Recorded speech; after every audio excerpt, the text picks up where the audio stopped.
கவலையோடு இருந்தாலும், நோயோடு இருந்தாலும், சுகத்தோடு இருந்தாலும், தோல்வியோடு இருந்தாலும், வெற்றியோடு இருந்தாலும், அல்லது தோல்விகளையே வாழ்வில் கண்டு கொண்டிருந்தாலும், வாழ்வு முழுவதும் இருளானாலும், பிரச்சனைகளால் வாழ்வு இனிமேல் வெளியேறுவதற்கு வழி தெரியாத அளவிற்கு மூடப்பட்டாலும், உயிர் மூச்சு அடுத்த நிமிடத்தில் உங்களோடு இருந்தால் அல்லாஹ் உங்களுக்கு இன்னும் வாய்ப்பை கொடுத்திருக்கிறான். முன்னேறுங்கள்.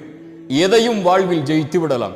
நான் உங்களை உள்ளத்தால் தட்டி எழுப்புவதற்குள்ள வார்த்தைகளை நான் சொல்லவில்லை. அல்லாஹ் குர்ஆனிலே சொல்லுகிறான், ஒருவன் முயற்சி செய்தால் அந்த முயற்சியுடைய பலனை பெற்றே தீருவான். அது உலக காரியத்திலும் சரி, மறு உலக காரியத்திலும் சரி.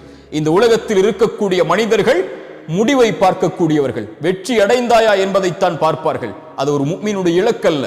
ஒரு முஃமினுடைய இலக்கு எல்லா காரியத்திலும் முயற்சி மட்டும்தான். எல்லா காரியத்திலும் முழு மூச்சோடு உடலை தயார்படுத்துவதாக இருந்தாலும், உள்ளத்தை தயார்படுத்துவதாக இருந்தாலும், தன் குடும்பத்தை தயார்படுத்துவதாக இருந்தாலும், தன் செல்வத்தை தயார்படுத்துவதாக இருந்தாலும், தன்னுடைய சமூக அந்தஸ்தை உயர்த்துவதாக இருந்தாலும், ஈமானுடைய காரியங்களிலும் மறு உலக காரியங்களிலும் உலகத்தில் யார் அவர்களோடு வாழ்ந்தாலும் அதில் 10ல் 1 அவன் ஒருபோதும் வாழ்ந்து மடிய மாட்டான்.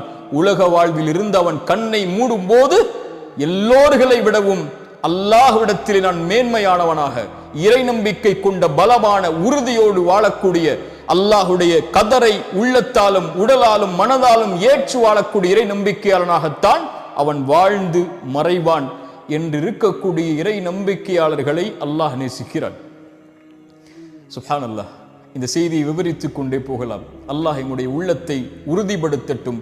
இப்படி பலமோடு வாழக்கூடிய இறை நம்பிக்கையாளர்களாக அல்லாஹ் எம்மை ஆக்கட்டும்.